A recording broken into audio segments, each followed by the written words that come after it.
Здравствуйте! Меня зовут Рияз Тимирясов. Я коммерческий руководитель компании Бигриф и Ауринка в Екатеринбурге.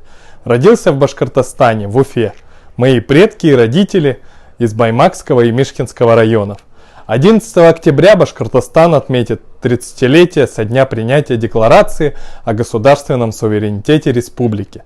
30 лет назад, в далеком 1990 году, суверенитет получили все жители Республики Башкортостан, независимо от национальности. Этот праздник объединяет множество национальностей: башкиры, марийцы, русские, татары, чуваши, украинцы и многие другие. Это действительно народный праздник в честь суверенитета, который дал свободу самоопределения всем жителям Республики Башкортостан. Я очень люблю свою родную республику. У меня растет сын, и я надеюсь, что моя любовь к родным краям перейдет и к нему. Всех поздравляю с праздником! Вперед, Башкортостан!